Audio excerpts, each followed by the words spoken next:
Everybody, we're back after a two Wednesday meeting. It's been 3 weeks actually since we were all together. And so tonight we're going to go on with Teachings for Victory Volume 1.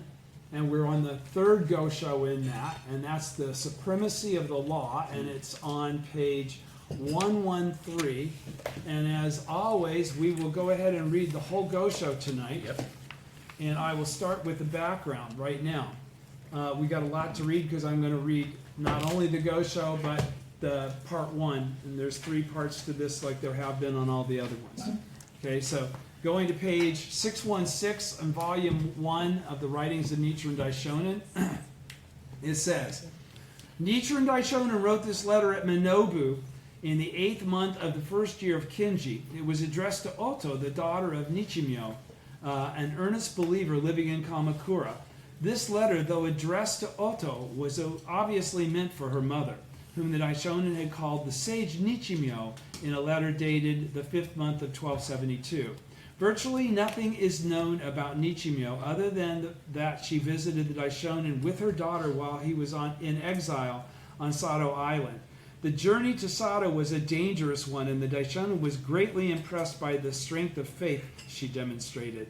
In this letter, the Daishonin says, ice is made of water, but it is colder than water. Blue dye comes from the indigo plant, but when something is repeatedly dyed in it, the color is better than that of the indigo plant.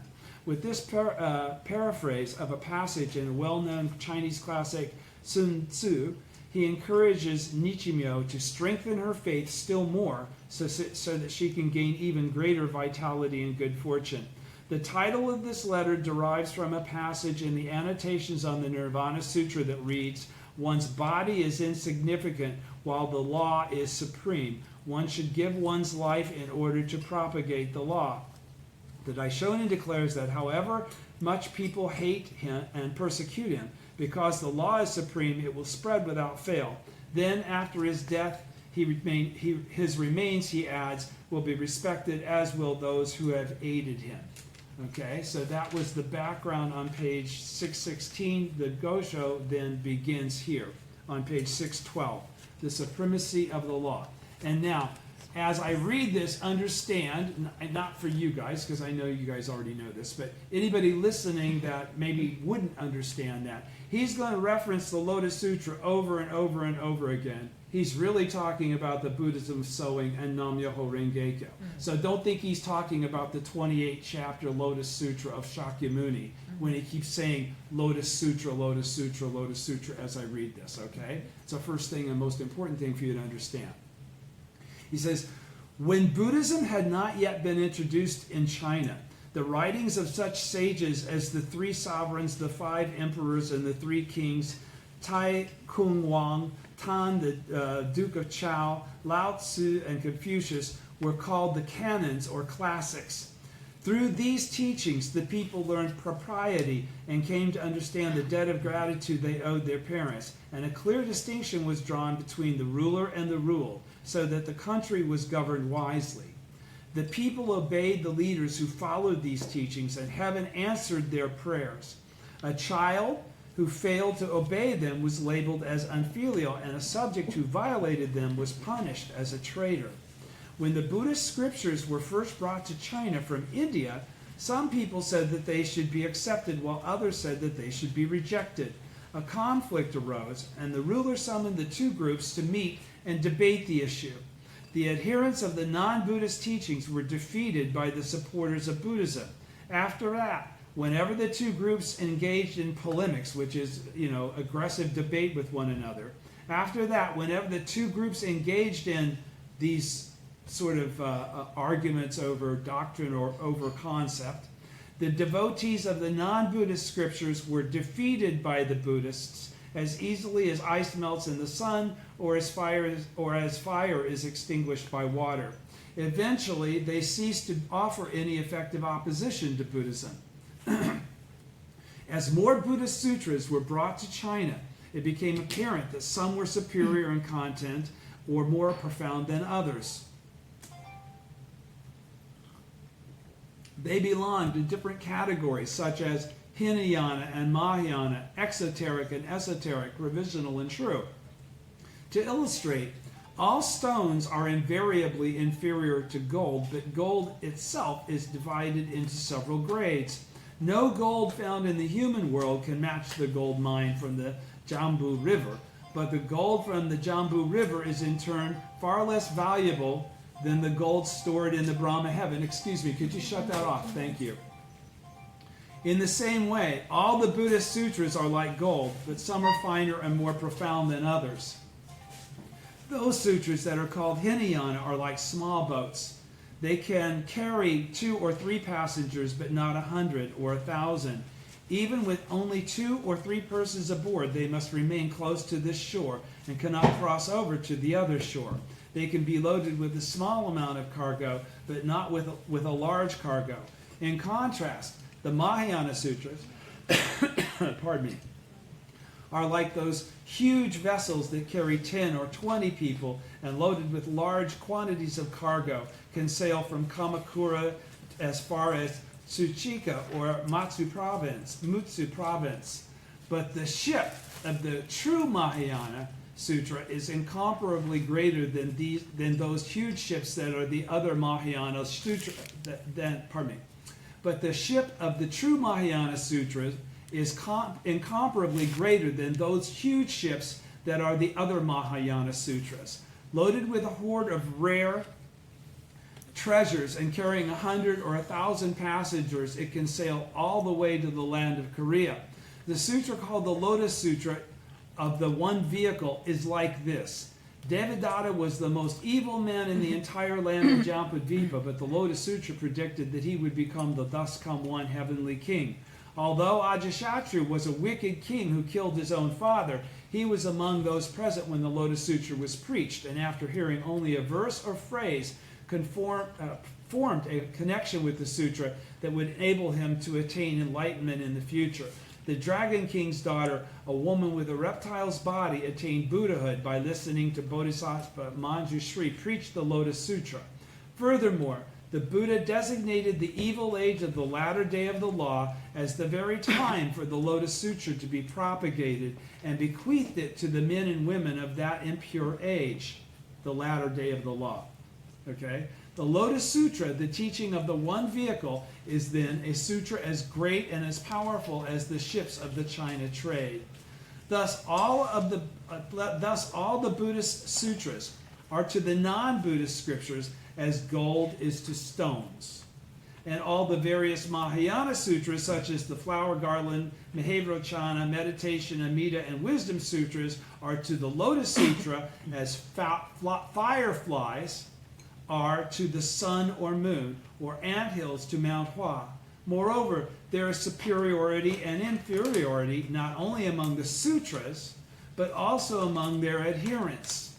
The various teachers of the True Word School who believe in the Mahavrochana Sutra are like fire being put out by water, or dew being blown away by the wind, when confronted in debate by the votary of the Lotus Sutra.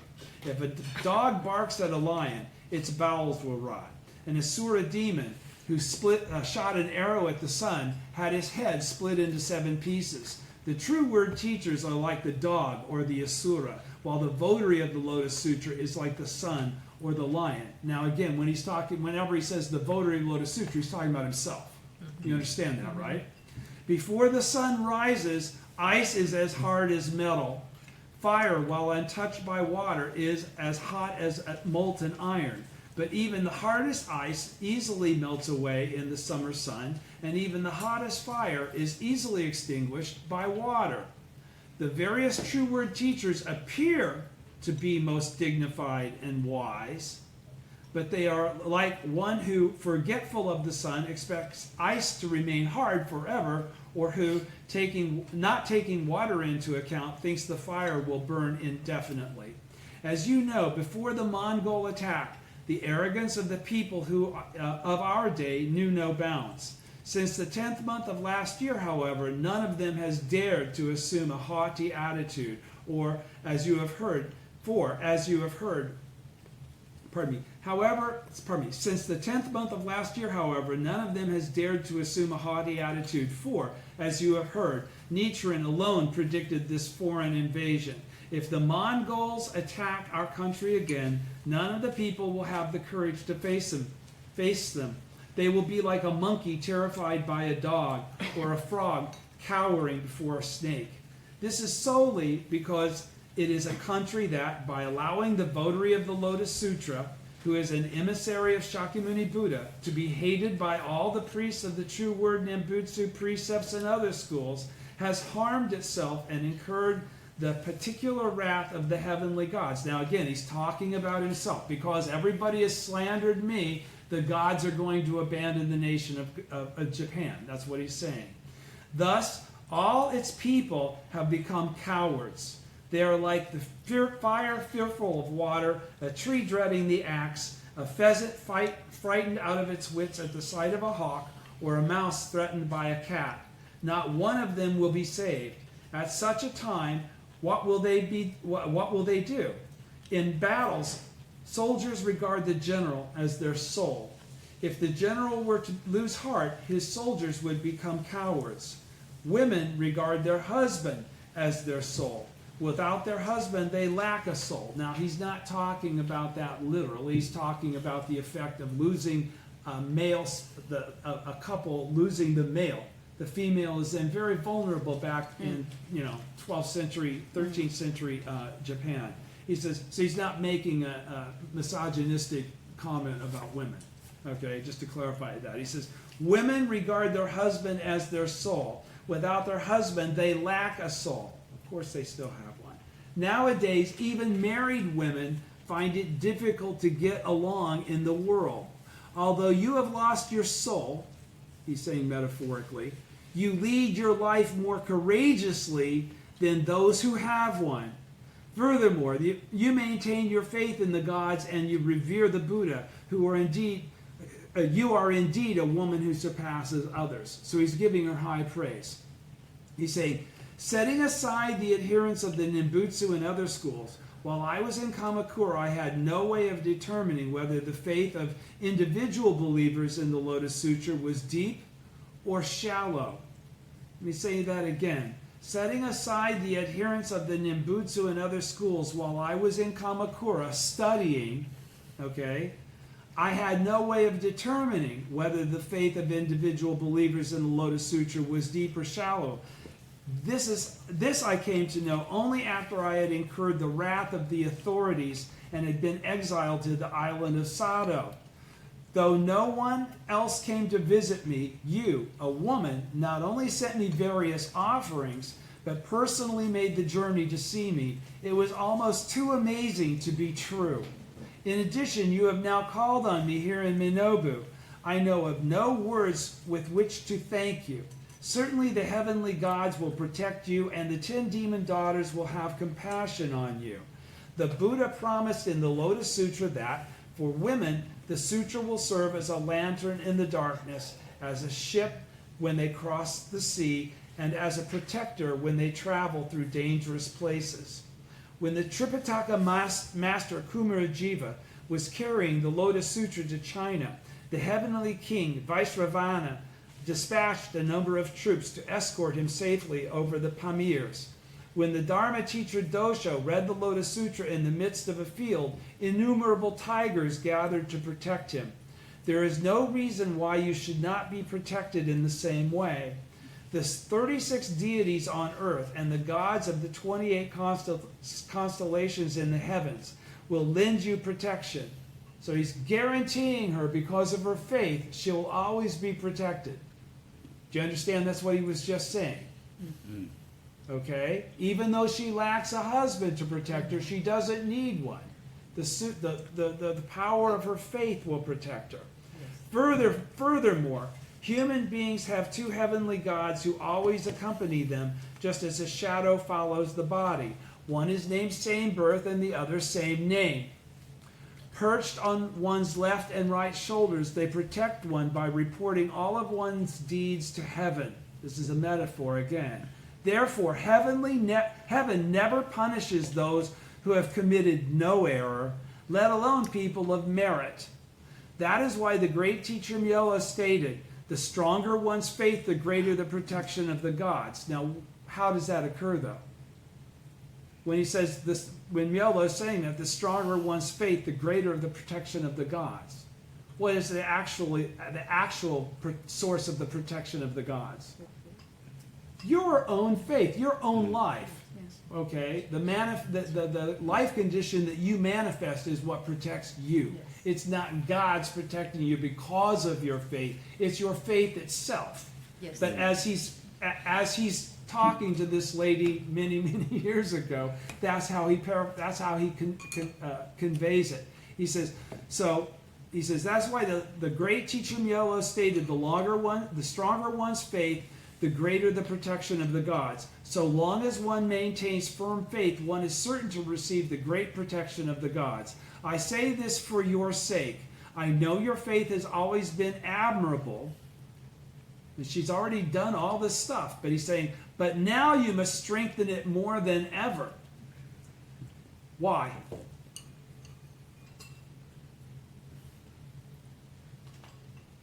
Because she's obviously advancing in faith. Yes. All right? The devilish functions are going to attack her. So he's saying, at this point, somebody as wonderful as you must not rely on the level that you've already achieved. You must understand it's necessary for you to become even stronger to attain Buddhahood in your present form, so that you can't be defeated. All right? He says, but now you must strengthen it more than ever. Only then will the 10 demon daughters lend you even greater protection. You need not seek far for an example. Everyone in Japan, from the sovereign on down to the common people, without exception, has tried to do me harm, but I have survived until this day. You should realize that this is because, although I am alone, I have firm faith. It's my faith that is protecting me, is what he's conveying to her. It's not the gods really love me. All right? He's saying, if a boat is handled by an unskilled steersman, it may capsize and drown everyone aboard. Likewise, though someone may have great physical strength, if he lacks a resolute spirit, even his many abilities will be of no use. We've all heard about people that could swim very well that still drown.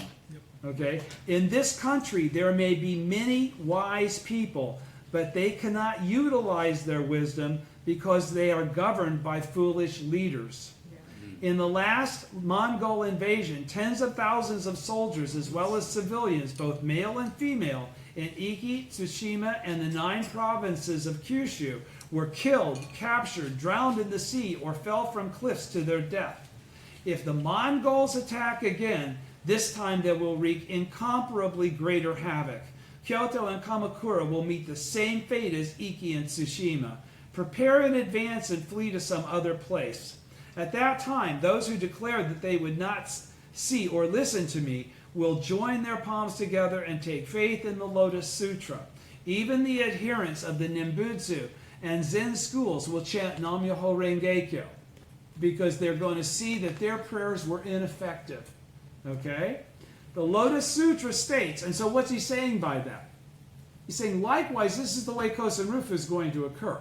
That's why everybody will begin to chant Nam-myoho Renge-kyo, because they're going to see the efficacy of their beliefs will not protect them at the crucial moment.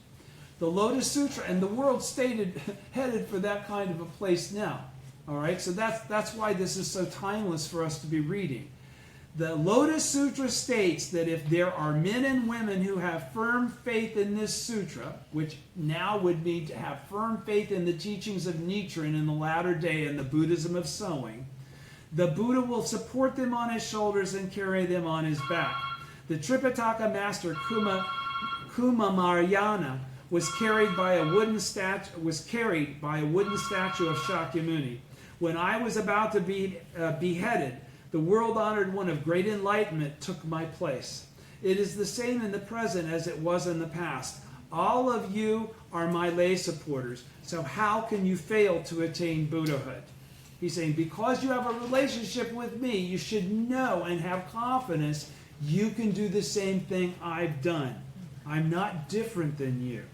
You all know me well enough to know I'm not a God. I'm not something different than you. I'm not someone different than you. If I can do it, you can do it. And that's the same way we should conduct ourselves around the people we're trying to encourage. Have that same confidence. No matter whom you may marry, if he is an enemy of the Lotus Sutra, you must not follow him. Strengthen your resolve more than ever. Ice is made of water, but it is colder than water. Blue dye comes from indigo, but when something is repeatedly dyed in it, the color is better than that of the indigo plant. The Lotus Sutra remains the same. The Lotus Sutra remains the same. But if you repeatedly strengthen your resolve, your color will be better than that of others, and you will receive more blessings than they do. What did that just say? The teaching is the same, the teaching is the same, the teaching is the same. The teaching isn't anything, it's your life and how you predicate and base it on the teaching. It's what you do in accord with the teaching, not the teaching itself. The teaching of it's without you is just words. It's you that creates this invulnerability that is likened to Buddhahood in your present form. Wood is vulnerable to fire, but sandalwood cannot be burned. Fire is extinguished by water, but the fire that cremated the Buddha's remains could not be quenched. Although flowers are scattered by the wind, those that bloom in the heavens of purity do not wither. Water evaporates in a time of great drought, but not if it enters the Yellow River. The wicked king named Dhamira did not incur punishment even when he cut off the heads of Indian monks. But when he beheaded the venerable Arashima, his sword fell to the ground with his arm with it. When the king Pushyamitra burned Kukutaramana monastery to ashes, his head was split by the staves of the 12 gods. Likewise, the people of Japan, by becoming enemies of the Lotus Sutra, have brought ruin on themselves and their country. And because I proclaim this, I am called arrogant by those of little understanding. But I do not speak out of arrogance. It is simply that if I did not speak out, I would not be the votary of the Lotus Sutra. I would not be a correct teacher. Moreover, when my words prove later to be true, people will be able to believe all the more readily. And because I write this down now, the people of the future will recognize my wisdom. And here we are reading it. The annotations on the Nirvana Sutra states one's body is insignificant while the law is supreme. One should give one's life in order to propagate the law. Because my body is insignificant, I am struck and hated. But because the law is supreme, it will spread without fail. If the Lotus Sutra spreads, my mortal remains will be respected. And if my remains are respected, they will benefit the people. Then I will come to be revered as highly as great Bodhisattva Hachiman is now. You should understand that at that time, the men and women who support me will be honored as greatly as Takenouchi and Wakimiya. The benefits that come from opening the eyes of even one blind person are beyond description. How then is it possible to describe the benefits that derive from opening the blind eyes of all the people, of all the Japanese people, and from giving the gift of sight to all human beings throughout Jampadvipa and the other 3 continents, throughout the whole world, not just Japan, because this is all about Kosen Rufu. In the 4th volume of the Lotus Sutra, it reads, if after the Buddha has passed into extinction, one can understand the meaning of this sutra, one will be the eyes of the world for heavenly and human beings. Those who uphold the Lotus Sutra, those who uphold the teaching of Nam-myoho Renge-kyo as has been brought forth by Nichiren in the latter day of the law, the evil latter day, those who uphold that teaching will be the eyes for all the heavenly and human beings in the world. Therefore, those Japanese who are hostile to me are in effect gouging out the eyes of all the heavenly and human beings in the world. As a result, heaven is enraged, and strange events occur in the skies day after day, while earth is infuriated and calamities strike in a series month after month. Shakra was a heavenly lord, yet he greatly respected the fox who taught in the law. As a result, he was reborn as Shakyamuni Buddha, the Lord of Teachings. The boy Snow Mountains honored a demon as his teacher and became the Lord of the threefold world. Great sages and honorable priests of old did not reject the law, no matter what the appearance of its teachers. I may be a foolish man. So what did that just say? It doesn't matter who you are or what you look like or what your station in life is. You can be a teacher of the law. You know, that is your mission as a bodhisattva of the earth. Don't ever look at yourself in any other way than the noble, great human being that you actually are by practicing this Buddhism correctly in this age. He says, I may be a foolish man, but I am surely not inferior to a fox or a demon. Those of you that are my disciples. The noblest people in the present age are in no way superior to Shakra or the boy Snow Mountains. Yet because of my low social position, they have rejected my wise words. Because I don't have a temple, because I don't have some of the accoutrements that people like Rokon have. He says, that is why the country is now on the brink of ruin. How lamentable. And what I find even sadder is that I will be unable to save those disciples of mine who pitied my sufferings, who did not take to heart what I was telling them about. I'm actually validating my teaching. I'm actually validating the teaching of the Lotus Sutra. Had I not undergone everything I've gone through to be exiled, and now I'm up on Minobu, okay, then the teaching of the Lotus Sutra would have been false. So he's saying, and what I find even sadder is that I, even though I have a direct connection to them, will be unable to save those disciples of mine. So these are people that had one-to-one relationships with him, that abandoned their faith when the critical time came, when the government decided to start to persecute those that were following him. Those that abandon him, he cannot save them. It's not about that relationship. It's about what they do. It's about what you do. Each one of us has to do the right thing. There's no brownie points. There's no Jesus that's going to save us. Okay? There are no gods that are going to save us. We save ourselves. All of the protection he's talking about comes from our life. He says, and the faith that we bring forth from our life. And what I find even sadder is that I will be unable to save those disciples of mine who have pitied my sufferings. Okay?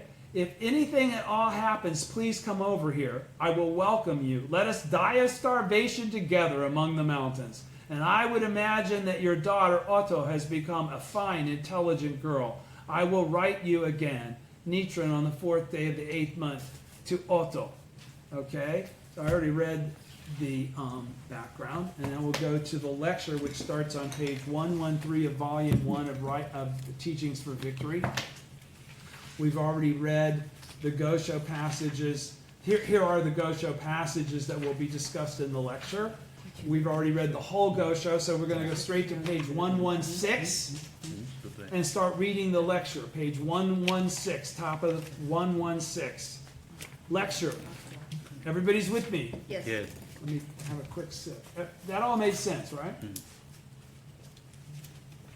Of course, we've already all read this once.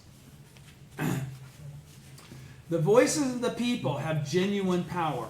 Listen to what he's saying now. This is Daisaku Ikeda talking to you now in this time. The voices of the people have genuine power.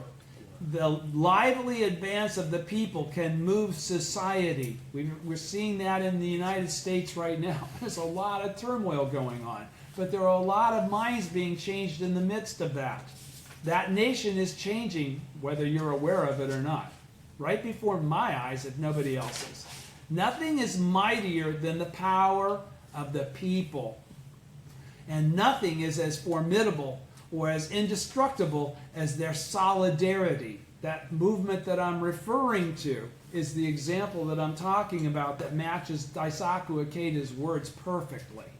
I'll read that again. The voices of the people have genuine power. The lively advance, but how does, what good is that power if it's never expressed? It doesn't exist then. So what he's saying, the voices of the people, that's an action. Okay, that's making cause. All right, that's not just bitching and moaning to your friend. That's gathering up to create a movement. That's what he's talking about. He's talking about Kosen Rufu now, if you haven't gathered that.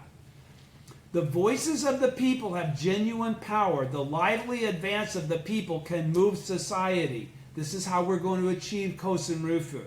Nothing is mightier than the power of the people, and nothing is as formidable or as indestructible as their solidarity. As inseparable as fish in the water in which they swim. Itai Doshin. No one is the match for it. This is true in any time and place.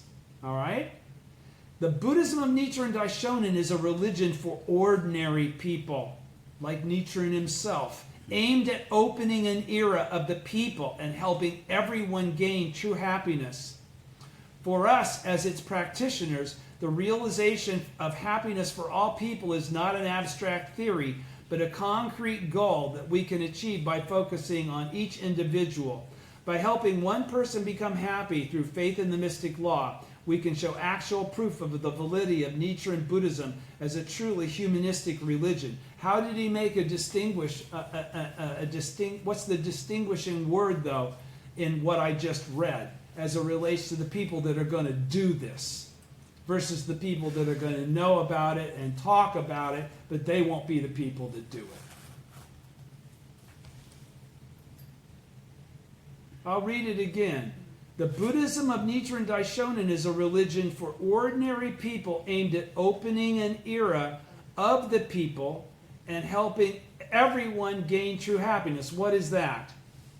That's the establishment of Kosen Rufu. Come on, right? Yes. Okay, so now what's he say that, though? He says, for us, as though just by you reading this, you must be with me. As its practitioners. Okay, so he's once again making the distinguishing between being a believer and being a practitioner.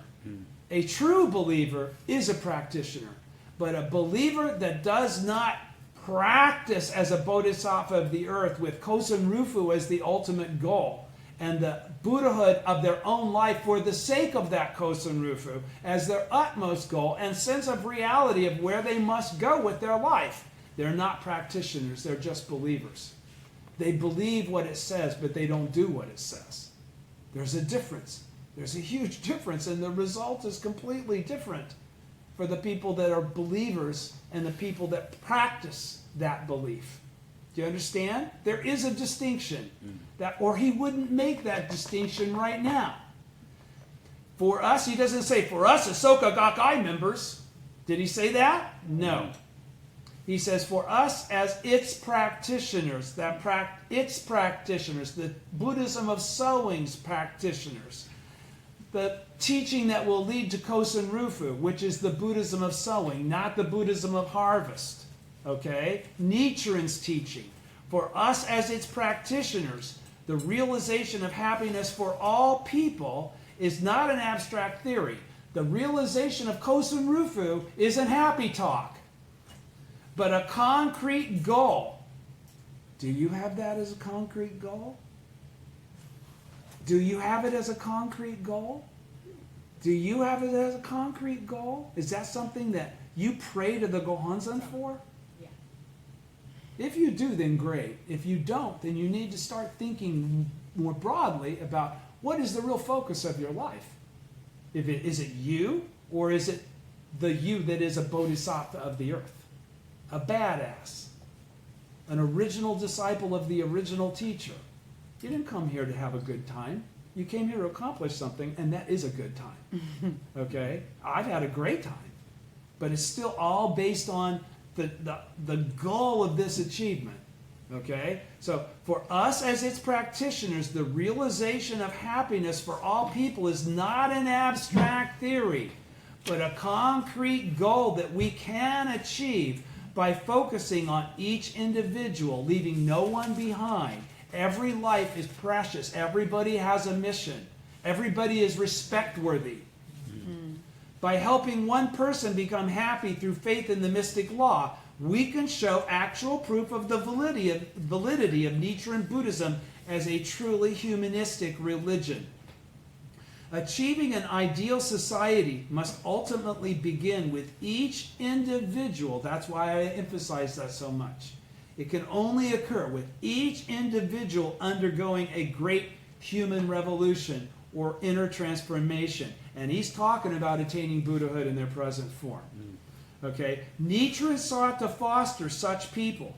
And to do so, he taught that faith is a necessary and indispensable requirement. Andre, there it is again. Faith is a necessary and indispensable requirement, not just for you to make advance, but for the ideal of all mankind being able to experience this Kosen Rufu, or widespread propagation.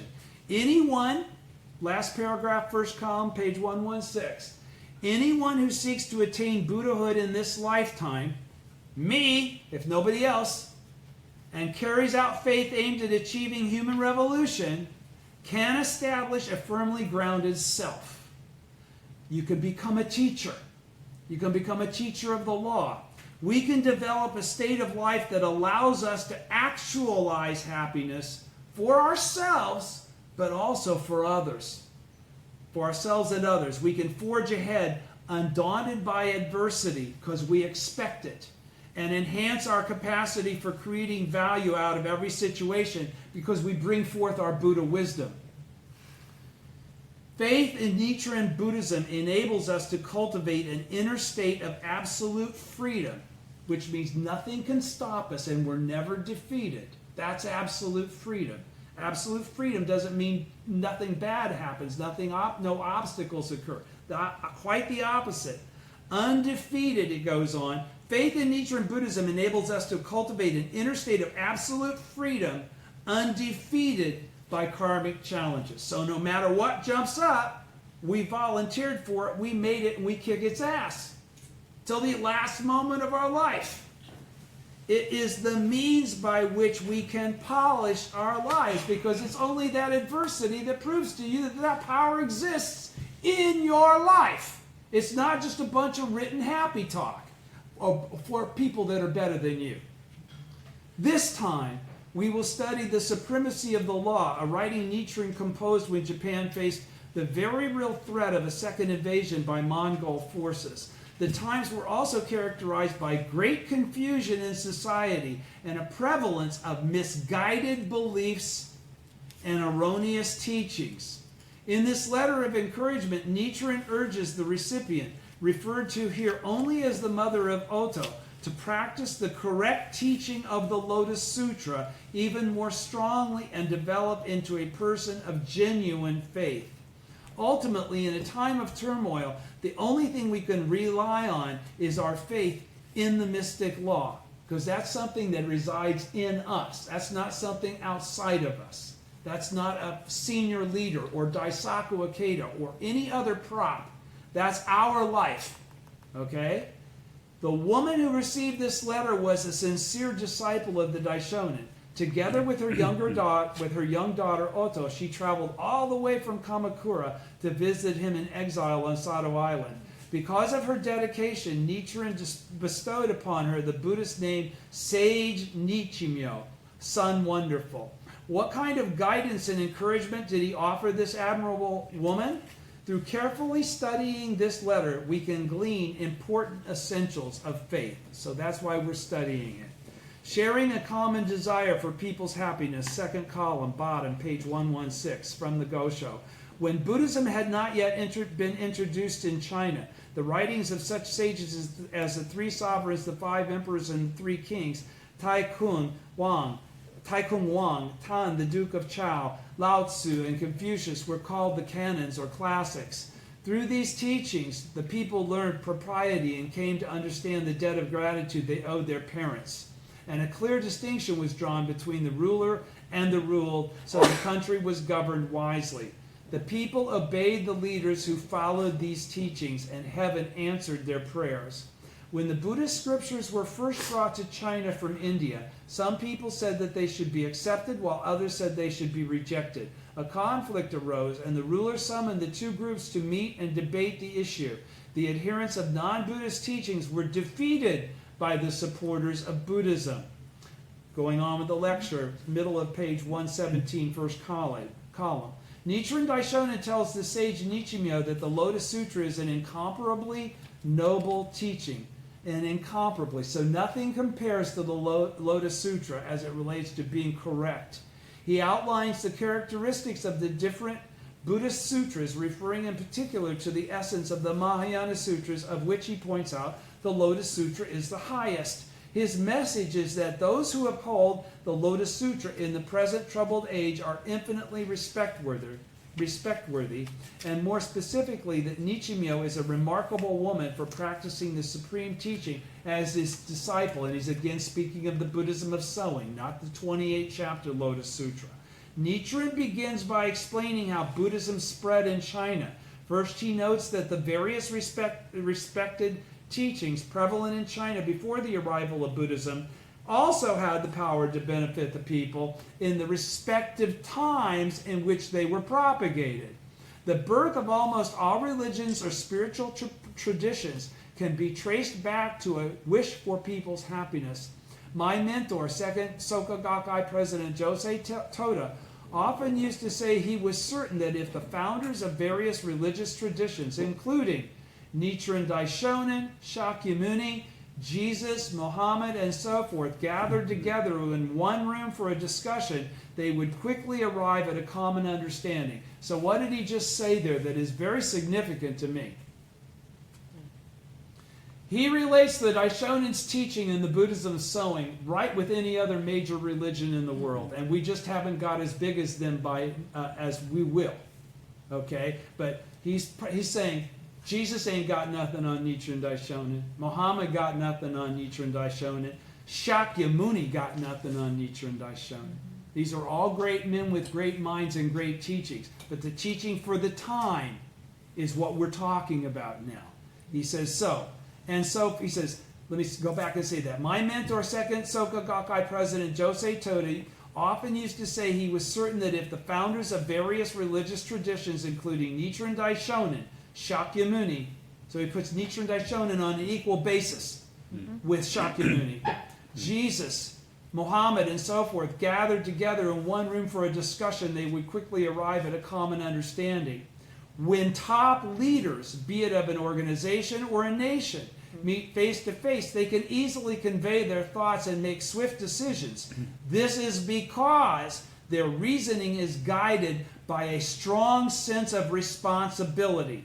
In the realm of religion, too, when responsible people sit down and talk together frankly and open-mindedly, they are certain to find common ground. It was Mr. Toda's view that the founders of universal religions in particular, and again, Nichiren Shoshu would shit their pants over that wording. Okay? Just so you know. That's the Buddhism of sons talking there in that paragraph. When top leaders, be it an organization or a nation, meet face to face, they can easily convey their thoughts and make swift decisions. This is because their reasoning is guided by a strong sense of responsibility. In the realm of religion, too, when responsible people sit down and talk together frankly and open-mindedly about an objective that they're trying to achieve, they are certain to find common ground. It was Mr. Toda's view that the founders of universal religions in particular, irrespective of the differences in the times and societies in which they lived and in their particular approach or methodology, would be sure to find agreement in their shared wish to rid humankind of misery.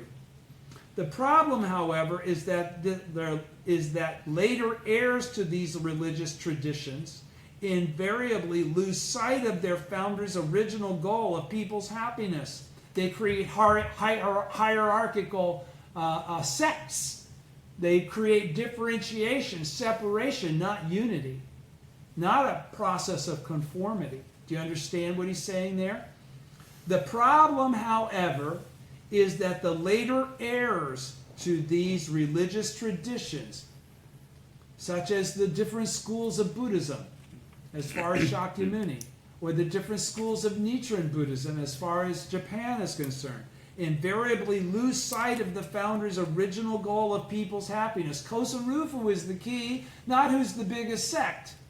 Okay? Forgetting the intense struggles waged by the founder, they become increasingly preoccupied with ritual and formality. Ritual and formality. Eventually, they succumb to self-interest and personal ambition, denigrating the lay believers, the ordinary people. He's talking about Nichiren Shoshu here, if you don't understand what he's saying, in code. One of the most conspicuous examples of this is the Nichiren Shoshu priesthood. Oh my gosh, I forgot he said that. It's just the next thing out. Right. One of the most conspicuous examples of this is the Nichiren Shoshu priesthood, which is notorious for its blatant disregard for the welfare of its lay believers. By acting against Nichiren's spirit, it has denigrated into a school that espouses erroneous teachings. The reason Nichiren vigorously refuted the other established Buddhist schools of his day was that their priests had turned their backs on Buddhism or Buddhism's original purpose and obscured the teaching of universal enlightenment that holds the key to the happiness of all people. He always made the happiness of the people his criterion. Because his actions were solely for the sake of the nation, for the sake of the law, for the sake of others, and that's what his rationale on the writing on the establishing the correct teaching for the peace of the land says. And for the sake of all living beings, from the letter to Hojo Toki Muni, he dared to remonstrate with the ruler and refute the erroneous teachings of other Buddhist schools. He was unable to ignore the situation where, because of the misguided priests of these schools, people's grief grew increasingly deeper. He said, see the letter of petition from Yorimoto. Bottom of page 118, first column. In another writing, Nichiren declares that even wise individuals unaware of the teachings of Buddhism, who came to the aid of those suffering and put an end to their anguish, could be considered emissaries of the Buddha. While they may not have thought, that's from the Kalpa of Decrease, Gosho, while they may not have thought of themselves as such, the wisdom of Buddhism resided in their hearts. That's why we have appreciation for everybody that has helped us along the way, whether they were Buddhist teachers or not. The people that helped us grow in our life to become the person that we are at this moment, most of the time they're people that were earlier in your life than when you found the Gohonzon, that absolutely had, definitive impact on your life, your parents if nothing else, right? So he's saying even they could be considered, because they help your life and you are an emissary of the Buddha, they could also be considered emissaries of the Buddha because they helped you sustain your life so that you could be the emissary of the Buddha that you innately are. Do you understand? All right. The supremacy of the law, too. In the supremacy of the law, this Gosho, Nichiren first explains how before the arrival of Buddhism in China, the writings or teachings of numerous sages and ideal rulers provided positive guidelines for the people to live by and contributed to the creation of a peaceful, well-ordered society. Among the values they taught, he notes, was propriety, including respect for one's parents and the ruler. Here, of course, Nichiren isn't recommending that we embrace a feudal morality, but back in those days, a way of life based on a system of mutual obligations and a code of behavior centering on respect for one's parents, teachers, and sovereign served as a crucial foundation for a society that was mutually beneficial for everyone. External rules and standards alone, however, are insufficient to help people gain mastery over various human desires and impulses. So when Buddhism, with its more profound teachings and insights into human nature and existence, arrived in China, it eventually gained wide acceptance. Buddhism is a teaching that enriches our lives and helps us develop outstanding character and humanity, employing the profound wisdom of Buddhism that is the starting point of human revolution. We can greatly contribute to our own happiness as well as the happiness of others, which is the original purpose of all religions. Any religious tradition that forgets to put people first invariably grows self-righteous and dogmatic. It's all hung up on a bunch of rules, regulations, and rituals and those kinds of things, and it thinks it's better than everything else. It's separate from everything else. Ideally, the adherents of the various world religions should strive in spirit of friendly competition to lead others to happiness. As Soka Gakkai members, we need to ponder how to best convey to people everywhere the true value of Nichiren Daishonen's humanism. To people everywhere, the true value of Nichiren Daishonen's humanistic Buddhism, which is based on the Lotus Sutra's lofty ideal of universal enlightenment. Today, as global pioneers of an age of humanistic competition, we are working hard to develop ourselves and also foster others. We are also noble trailblazers, spreading a religion for all humankind in the 21st century. Let's advance confidently with this pride. Continuing on page 119, middle of the page, from the Gosho, the great ship of the Lotus Sutra, from the Gosho. In contrast to the Hinayana Sutras, the Mahayana Sutras are like those huge vessels that, carrying 10 or 20 people and loaded with large quantities of cargo, can sail from Kamakura as far as Tsukushi or Mutsu province. But the ship of true Mahayana Sutra, is incomparably greater than those ships that are the other Mahayana Sutra. Loaded with a hoard of rare treasures and carrying 100 or 1,000 passengers, it can sail all the way to the land of Korea. The sutra called the Lotus Sutra is the one vehicle is like this. Continuing on the bottom of page 119, first column. Nichiren Daishonin first acknowledges the positive role played by Confucian and other non-Buddhist teachings in ancient China, and then highlights the ultimate superiority of Buddhism. Next, he explains that the Buddhist teachings themselves are also ranked according to merit. He says some Buddhist sutras were superior in content or more profound than others. The expression superior in content or more profound doesn't mean, for instance, that certain sutras are utterly worthless. Rather, it indicates each sutra's relative merit in terms of the whole, in that each has meaning or relevance corresponding to the time and the capacity of the people when it was preached. This means that when a more profound teaching appears in response to the time and people's capacity, then the pre-existing teachings become shallow and inferior in comparison. And that's exactly what he's demonstrating with the formulation of the Buddhism of Sun, which is happening right now. Okay? A more profound teaching that is in keeping with the time. He says, as clarified in this writing, Nichiren bases his evaluation. So he's qualifying what I'm doing as Soka Gakkai is in keeping with this principle.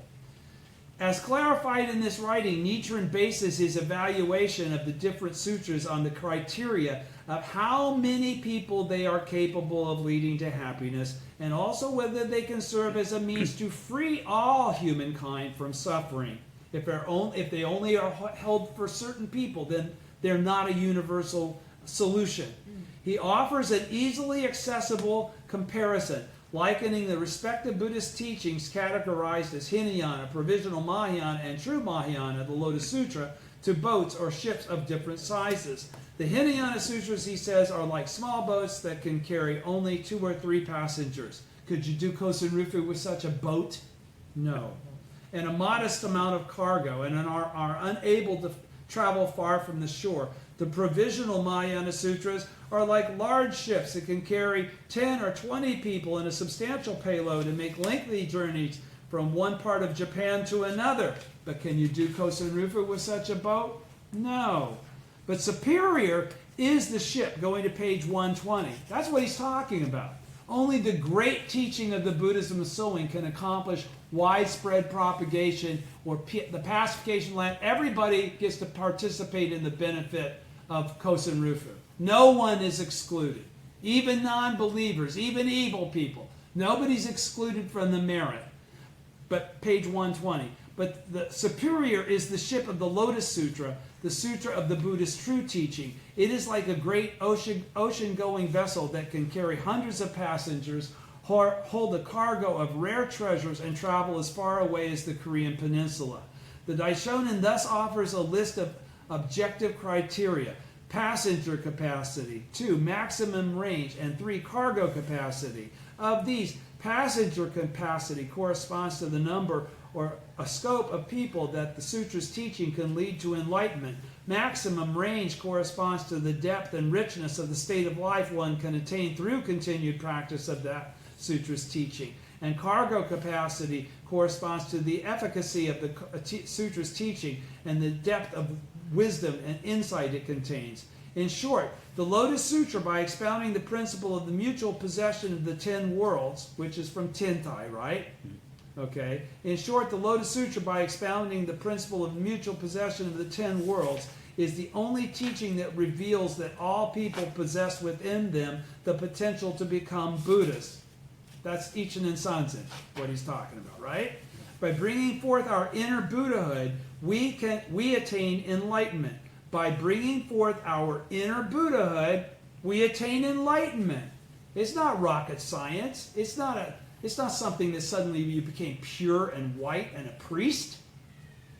The Lotus Sutra, therefore, is the great ship for all humankind because it shows how common, ordinary people can become Buddhists. The Lotus Sutra, therefore, is the great ship for all humankind, possessing infinite passenger capacity and unlimited range. Moreover, this ship is available to us not only in this lifetime alone. The great ship of the Lotus Sutra, a teaching that enables us to actualize indestructible happiness, attain Buddhahood in our present form, will also take us across the sea of the sufferings of birth and death. That is why Shakyamuni declares, this sutra can save all living beings. It is like someone finding a ship in which to cross the water.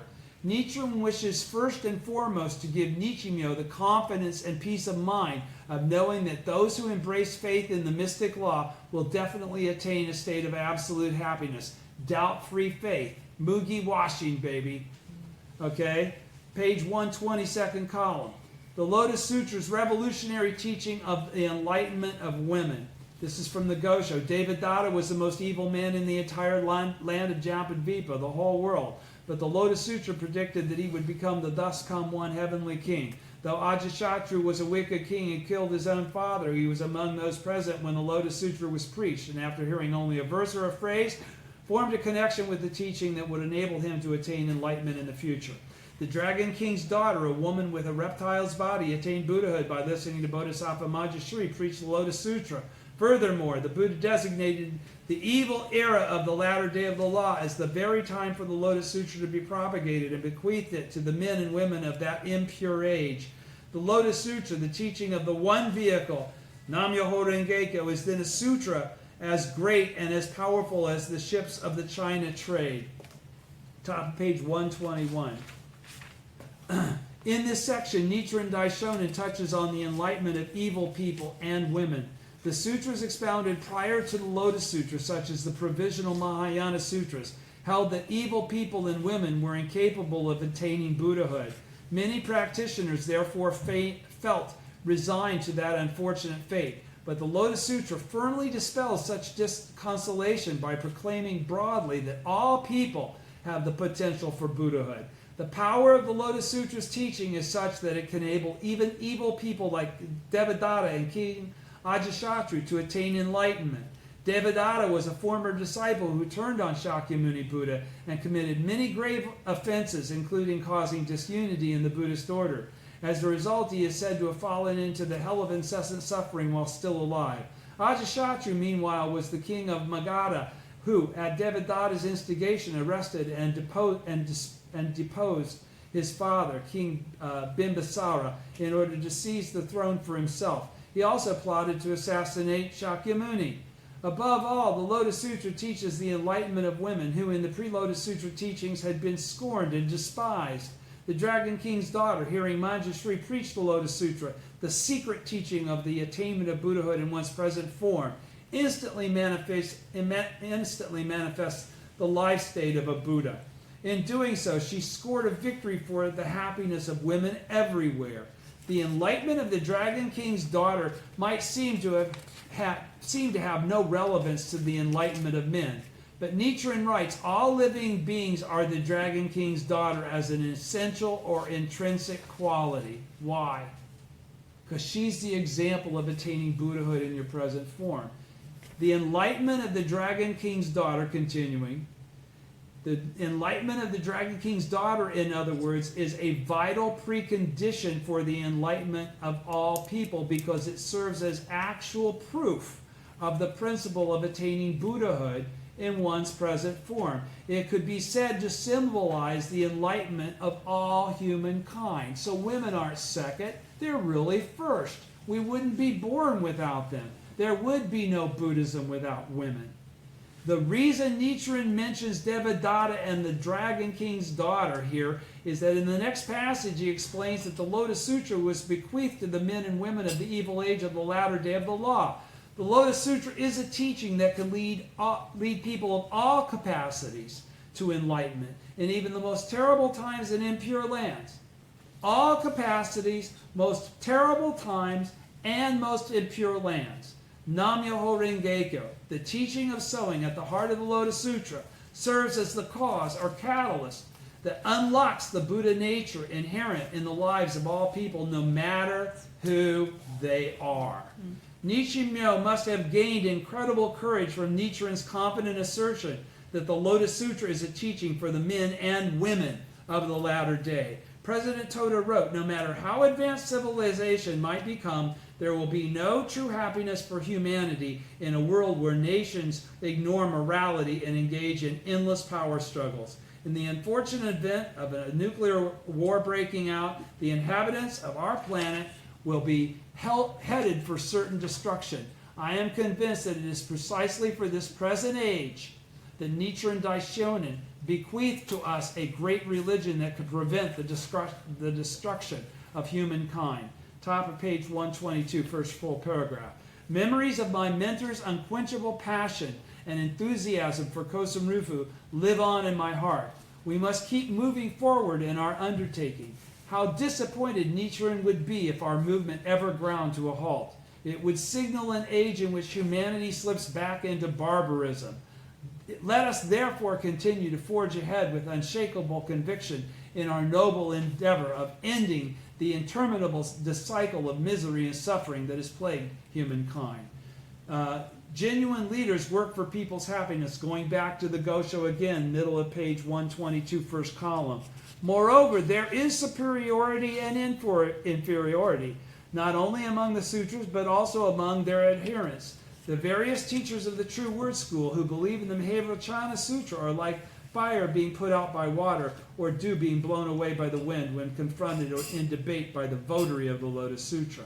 If a dog barks at a lion, its bowels will rot. The Asura demon who shot an arrow at the sun had his head split into 7 pieces. The True Word teachers are like the dog or the Asuras, while the votary of the Lotus Sutra is like the sun or the lion.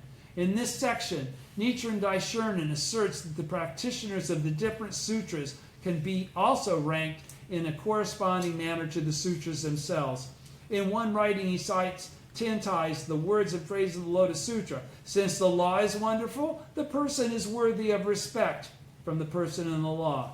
In another writing, he himself asserts, if the law that one embraces is supreme, then the person who embraces it must accordingly be foremost among all others. Question and answers about embracing the Lotus Sutra. Gosho, page WND 1, page 61. The true measure of human beings and the depth and breadth of their lives is found in their wisdom, the beliefs and philosophy from which that wisdom derives, and to what extent They have embodied or actualized their ideals. If it's just happy talk, they didn't get there. If they just know the talk, they didn't get there. It's be the real deal. You got to be the Buddha.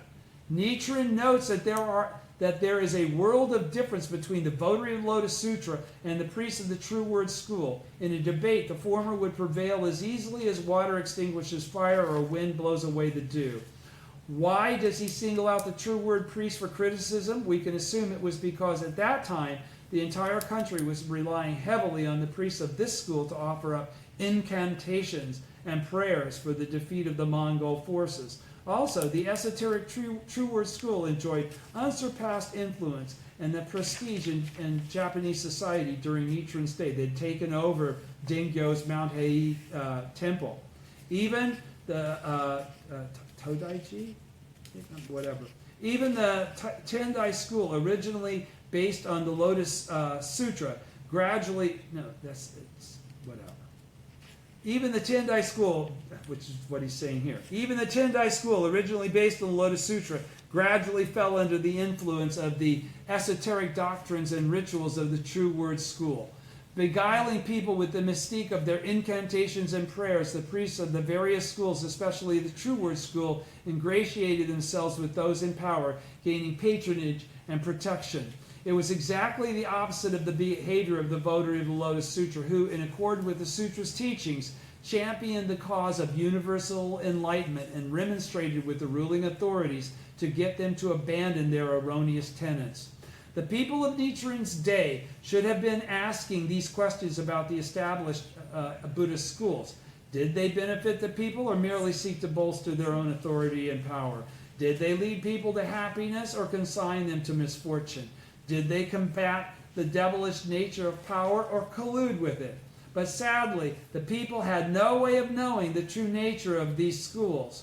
Nichiren scornfully notes that the priests of these various Buddhist schools give the appearance of being dignified and wise, but that this has no substance in reality. In other words, they deceive people with their seeming virtue and wisdom.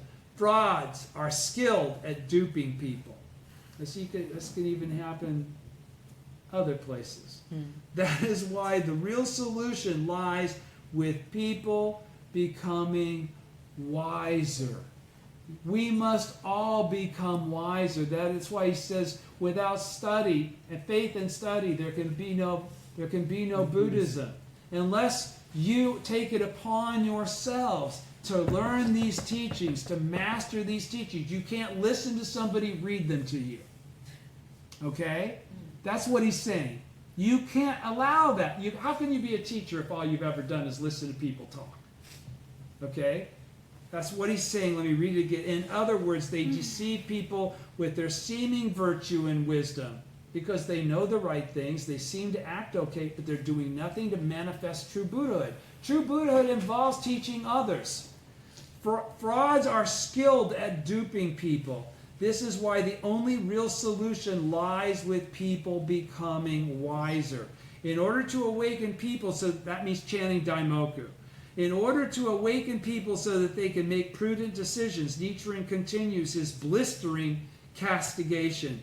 He says, if a dog barks at a lion, its bowels will rot. The Asura demon who shot an arrow at the sun had his head split into 7 pieces.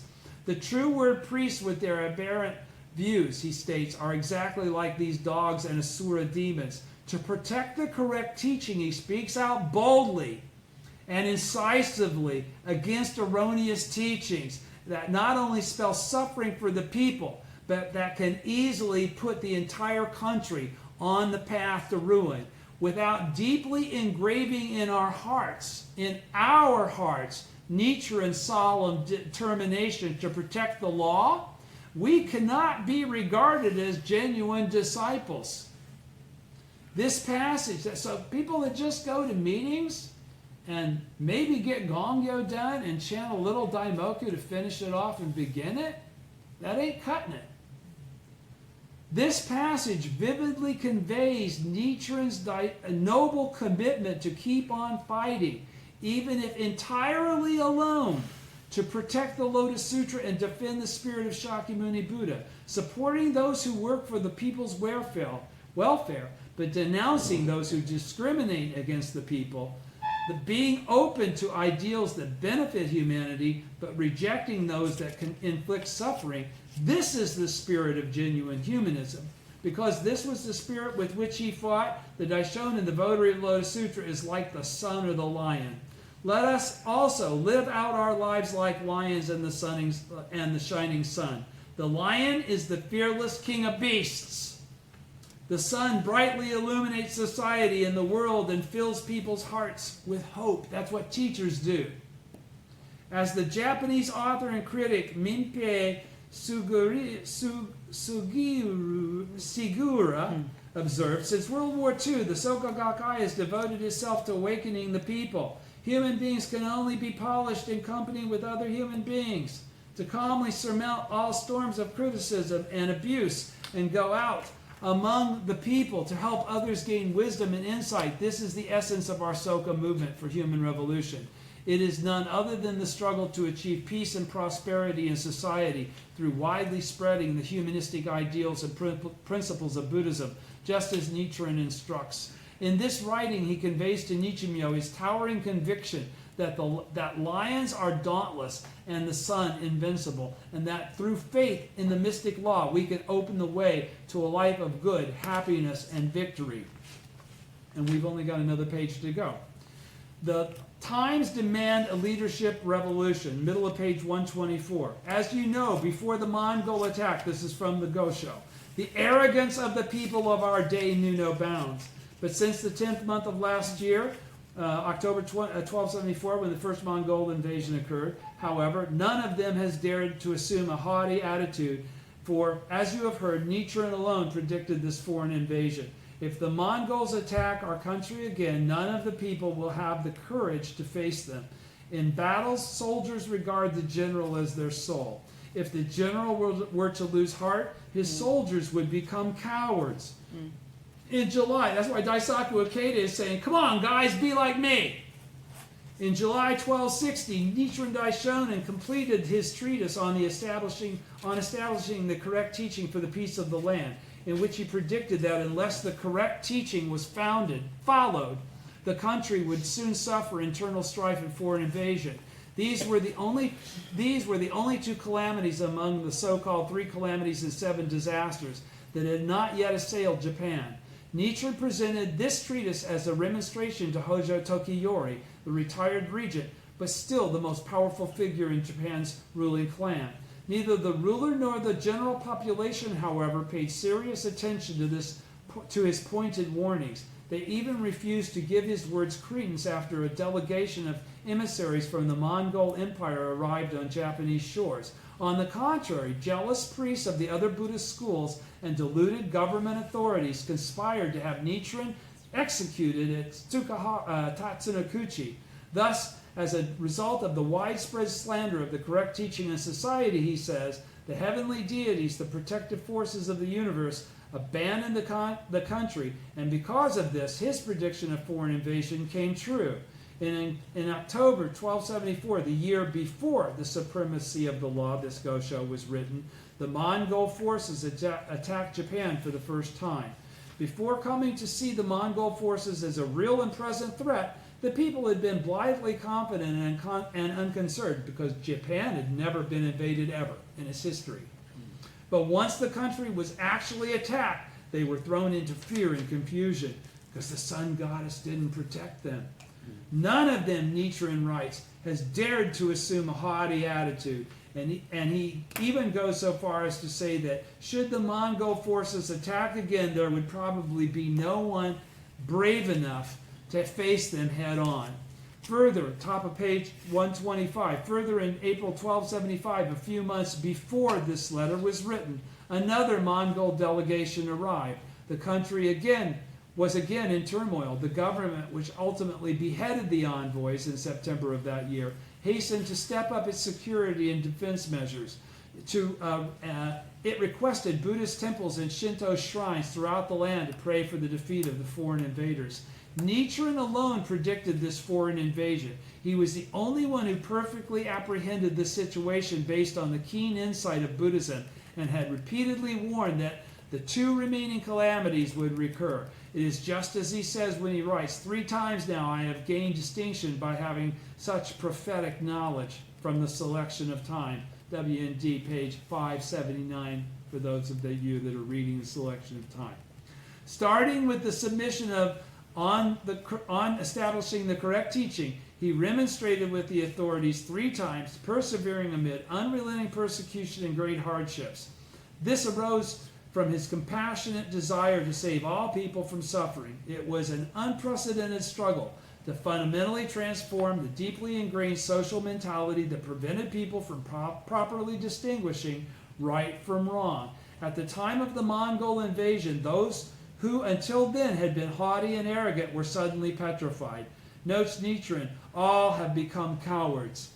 Nevertheless, reflecting his compassionate resolve to lead every person to happiness, he declares, in battle, soldiers regard the general as their soul. If the general were to lose heart, his soldiers would become cowards. So he's saying, I'm not getting scared at all, because I'm the Buddha, and these guys are going to get blown away by a storm. Hide and watch. Nichiren had to weather it, which is what happened when they tried to invade. Japan had to weather an unprecedented national calamity.